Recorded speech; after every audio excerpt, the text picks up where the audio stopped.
Selamat datang di podcast Konde.co, podcast yang membahas berbagai topik yang relevan dengan kehidupan perempuan, kelompok marginal, dan melakukan interseksi.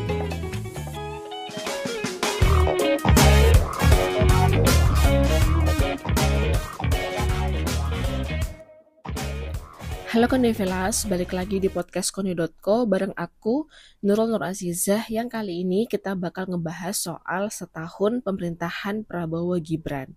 Konde.co merekamnya dari perspektif gender dan hak asasi manusia dalam 13 isu krusial. Podcast ini diadaptasi dari edisi khusus November 2025 Konde.co yang menyajikan reportase dan jurnalisme data gender. Yuk simak selengkapnya. 1 tahun pemerintahan Prabowo Gibran menunjukkan berbagai ketimpangan yang belum terselesaikan, dari janji kemakmuran dan pemerataan sejak kampanye. Sejumlah kebijakan justru menimbulkan dampak baru bagi perempuan, pekerja, dan kelompok rentan.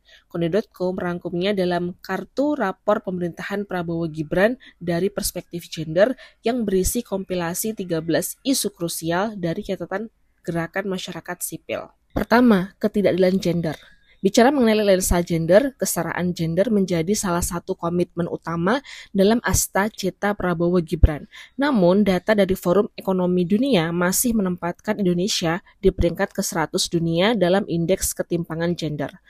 Angka kematian ibu yang mencapai lebih dari 4.000 kasus menandakan rapuhnya sistem layanan kesehatan publik yang belum mampu menjangkau perempuan di daerah-daerah terpencil.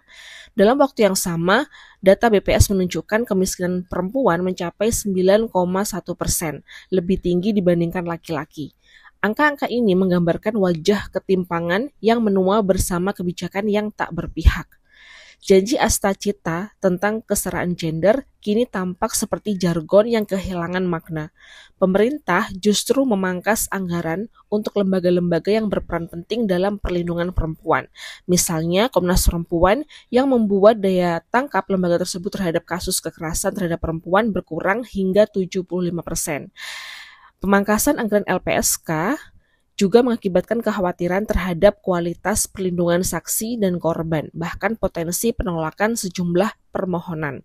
Dalam 1 tahun pemerintahan Prabowo Gibran, ruang aman bagi perempuan dan pembela HAM justru semakin sempit. Di ranah politik, komitmen afirmasi juga belum terwujud. Rekomendasi Komite SIDAW tertulis sebanyak 60 butir menjadi pengingat bahwa Indonesia masih memiliki pekerjaan rumah besar, yakni menghapus kebijakan diskriminatif, melindungi perempuan dari kekerasan berbasis gender, menghentikan praktik budaya yang berbahaya, dan memberikan perlindungan bagi perempuan pembela HAM, perempuan adat, hingga penyintas bencana. Namun, program-program unggulan pemerintah seperti makan bergizi gratis atau MBG, pemeriksaan kesehatan gratis, hingga lumbung pangan desa belum dilengkapi dengan pendekatan berbasis gender atau data terpilah yang mampu menjawab kebutuhan spesifik perempuan yang menjadi rekomendasi Komite SIDAW. Kedua, makan bergizi gratis yang berujung tragis. Data terbaru CISDI per 24 Oktober 2025 mencatat 11.585 kasus keracunan makanan terjadi di 24 provinsi. Angka ini melonjak hampir 2 kali lipat dari laporan 1 bulan sebelumnya dalam laporan Konde.co September lalu. Kondisi menunjukkan bahwa masalah tidak hanya masih berlanjut tetapi semakin memburuk. Masalah MBG bukan hanya pada keracunan. CISDI juga menyoroti kembalinya paradigma 4 sehat 5 sempurna yang sudah ketinggalan zaman dengan memasukkan susu berperisa tinggi gula, susu formula dan juga MPASI kemasan ke dalam menu. Militer dan polisi juga menguasai ratusan dapur Satuan Pelayanan Pemenuhan Gizi atau SPPG. Sementara itu, Program Sarjana Penggerak Pembangunan Indonesia atau SPPI yang menjadi tulang punggung MBG hanya mengalokasikan 10% kuota untuk perempuan dengan alasan tugas di medan sulit. Yang ketiga, kebijakan ekonomi yang abaikan perempuan. 1 tahun pemerintahan Prabowo Gibran menunjukkan arah kebijakan fiskal yang bias gender dan populis. Janji Asta Cita nomor 4 tentang penguatan peran perempuan tidak disertai dengan komitmen anggaran yang nyata. Fokus belanja bergeser dari layanan sosial dan perlindungan korban kekerasan menuju program populis besar seperti MBG dan juga Koperasi Desa Merah Putih atau Kopdes.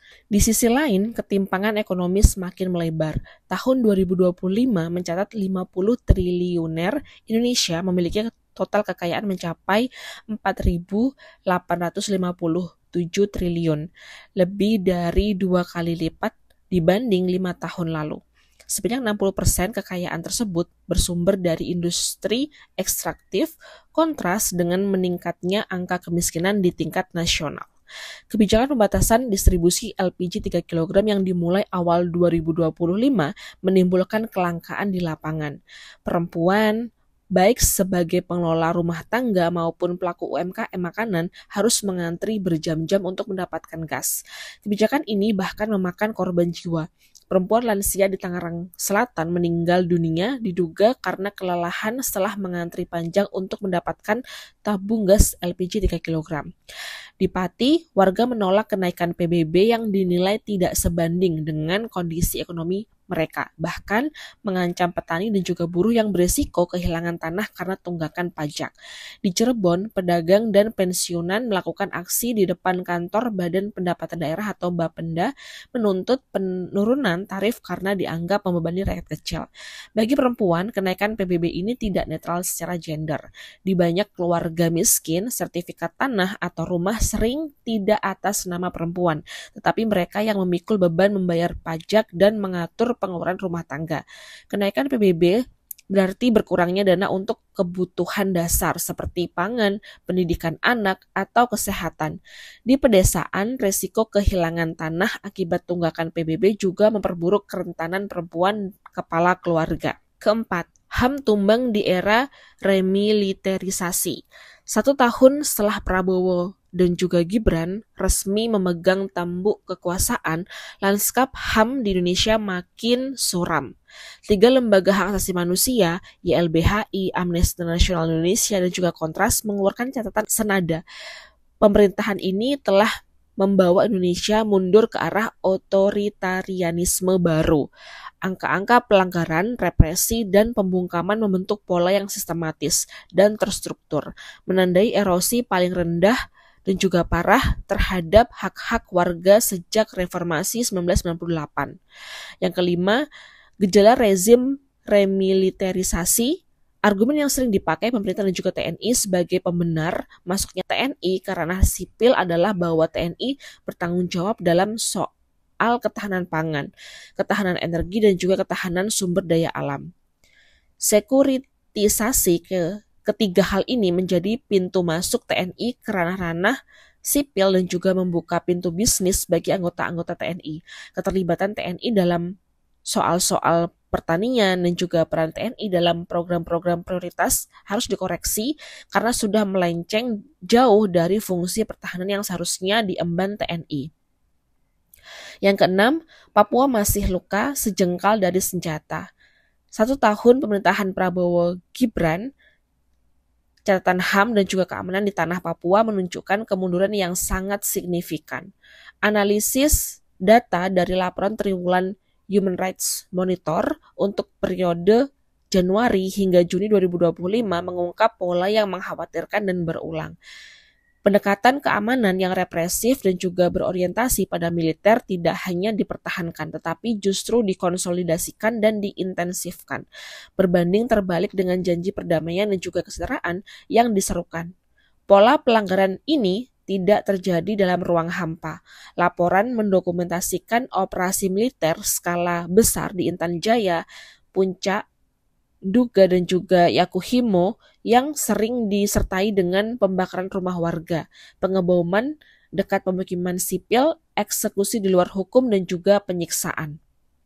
Yang ketujuh, minoritas gender dan seksualitas dalam teror negara. Berdasarkan laporan KONI.co periode Oktober 2024 hingga Juni 2025, terdapat 66 kasus kriminalisasi dan diskriminasi terhadap minoritas gender dan seksualitas di Indonesia. Angka ini bukan sekedar statistik, melainkan potret bagaimana kehidupan sehari-hari komunitas LGBT semakin dibatasi oleh kebijakan dan kekerasan yang dilegalkan negara. Dalam satu tahun pemerintahan Prabowo Gibran, negara tampil bukan sebagai pelindung, melainkan sebagai pelaku kekerasan yang sistematis. Dari 66 kasus tersebut, 39 diantaranya dilakukan langsung oleh aparat pemerintah atau penegak hukum. Beragam bentuk represi dilakukan, penggerebekan, penangkapan, hingga tes paksa dan juga pengumuman data pribadi ke publik. Kekerasan ini tidak terjadi di ruang kosong. Ia dilembagakan melalui kebijakan negara yang memperkuat stigma dan juga diskriminasi. Salah satunya adalah Peraturan Menteri Kesehatan Nomor 2 Tahun 2025 yang secara eksplisit memasukkan orientasi seksual berbeda dengan gangguan dan mendorong praktik terapi konversi, metode yang telah diakui dunia internasional sebagai bentuk penyiksaan psikologis. Tak hanya itu, rancangan revisi Undang-Undang Penyiaran kini tengah dibahas dengan pasal-pasal yang akan memperluas sensor terhadap konten bertema LGBT atas alasan tanda kutip melindungi anak-anak. Di saat yang sama, instruksi Gubernur Jawa Barat Deddy Mulyadi mengkategorikan siswa yang dianggap LGBT sebagai tanda kutip murid nakal yang harus dibina di barak-barak pendidikan. Kedelapan, layanan dasar yang ambruk di tahun pertama. Selama 1 tahun pertama pemerintahan Prabowo Gibran, isu krusial mengenai layanan publik, terutama yang sangat dekat dengan perempuan seperti pendidikan, daycare, dan air bersih masih menghantui capaian pembangunan manusia di Indonesia.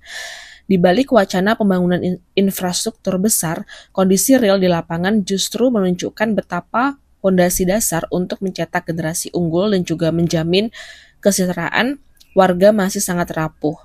Data terbaru membeberkan kondisi memilukan infrastruktur pendidikan nasional yang menjadi tanggung jawab pertama pemerintah. Pada tahun 2025, kondisi infrastruktur pendidikan di Indonesia masih sangat memprihatinkan. Secara nasional, mayoritas sekolah mengalami kerusakan dengan tingkat yang mengkhawatirkan. Kondisi ini terutama kritis di daerah terdepan dan juga terluar. Sekitar 10.000 satuan pendidikan masih tercatat dalam kondisi rusak, sedang hingga berat. Kerusakan fisik ini diperparah dengan kekurangan fasilitas dasar yang vital seperti air bersih, toilet yang layak, dan juga perpustakaan. Ada masalah mendasar lain yang justru belum mendapat perhatian serius mengenai layanan publik, yakni regulasi tempat penitipan anak atau daycare. Hingga 1 tahun pemerintahan Prabowo Gibran, Indonesia masih belum memiliki payung hukum yang komprehensif dan mengikat untuk mengatur standar operasional, kualitas pengasuh, dan keamanan daycare. Kesembilan, janji kerjaan yang menguap dan generasi emas yang cemas. Gelombang PHK menjadi momok nyata sejak awal 2025. Meski data resmi Kemenaker mencatat 26 sekian orang terdampak hingga Mei, data dari Apindo dan juga Koalisi Serikat Pekerja jauh lebih mencengangkan, yakni hingga mencapai 70.000 hingga 73.900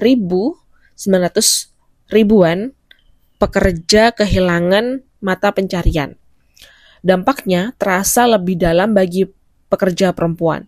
Banyak dari mereka yang bekerja di sektor industri pengolahan dan juga perdagangan, sektor yang paling terpukul PHK.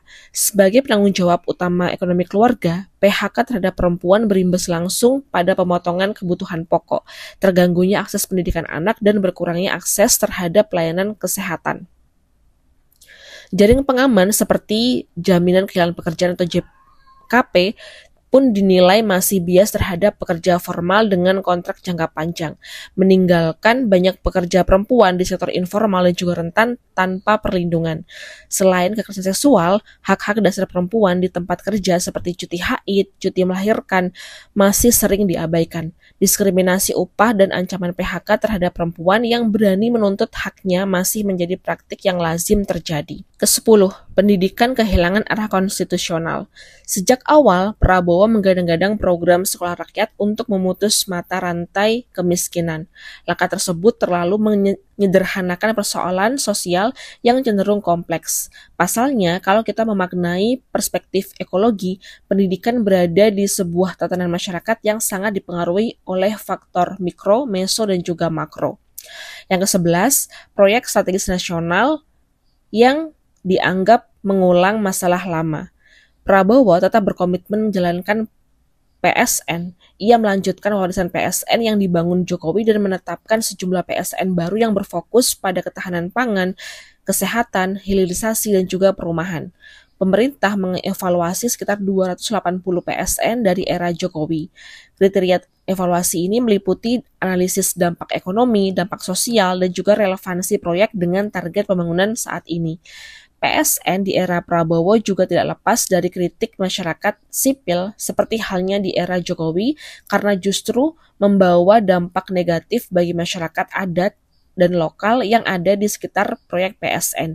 Di antaranya yang terjadi di proyek Rempang Eco City di Pulau Rempang, Batam, Bendungan Bener di Wadas, Jawa Tengah, Geothermal Poco Leok di Flores, Bendungan Bayi Lambo di Nagekeo, Flores, proyek IKN di Penajam Pasir Utara atau Kalimantan Timur. Yang ke-12, industri ekstraktif kian atraktif dan represif. Walhi dalam catatannya menilai revisi Undang-Undang Minerba justru memperkuat arus liberalisasi dan juga privatisasi, memperlemah kontrol negara, serta mengabaikan prinsip keadilan ekologis dan juga hak masyarakat atas ruang hidup yang aman. Sementara dalam pandangan Jatam, hilirisasi dilanjutkan Prabowo tidak dinikmati oleh masyarakat, melainkan hanya menguntungkan oligarki dan para pebisnis yang berjejaring dengan kekuasaan. Klaim pemerintah bahwa hilirisasi akan mendatangkan kesejahteraan tidak terbukti selama ini. Yang ke-13, soal cek kesehatan gratis yang dinilai belum inklusif dan juga maraknya industri berpemanis dan juga adiktif. Sepanjang tahun pemerintahan Prabowo Gibran, sejumlah program prioritas bidang kesehatan masih memerlukan banyak evaluasi dan perbaikan. Terkait program cek kesehatan gratis atau CKG, CISDI menilai program ini berpotensi meningkatkan jangkauan layanan kesehatan primer, melakukan pencatatan dan juga pelaporan kasus penyakit menular. Namun, pelaksanaan CKG perlu menimbang keberlanjutan layanan. Data yang ada menunjukkan penyakit tidak menular telah menyumbang 73% penyebab kematian di Indonesia. Dalam 5 tahun terakhir, pembiayaan jaminan kesehatan nasional untuk penyakit katastropik meningkat sebesar 43%, mencapai 32 triliun, terutama untuk penyakit terkait obesitas, diabetes mellitus, dan juga hipertensi. Konsumsi produk tembakau serta makanan dan juga minuman tinggi gula, garam, dan juga lemak ditambah akses terhadap lingkungan yang tidak sehat memperparah situasi tersebut. Sayangnya, pemerintah Prabowo Gibran terkesan menunda-nunda penerapan kebijakan pengendalian produk pangan tinggi gula, garam, dan lemak serta konsumsi tembakau. Penerapan cukai MBDK yang sedianya berlaku tahun 2025 ditunda hingga 2026. Pemerintah juga menetapkan tidak menaikkan cukai rokok pada 2025. Selain itu, dalam 1 tahun pemerintahan Prabowo, implementasi peraturan pemerintah nomor 28 tahun 2024 tentang kesehatan yang merupakan amanat dari Undang-Undang nomor 17 tahun 2023 tentang kesehatan masih belum dijalankan secara nyata. Sebaliknya, sejumlah kebijakan justru menunjukkan keberpihakan terhadap industri produk adiktif, termasuk industri tembakau dan pangan ultraproses seperti minuman berpemanis dan dalam kemasan atau MBDK yang bertentangan dengan semangat perlindungan kesehatan publik.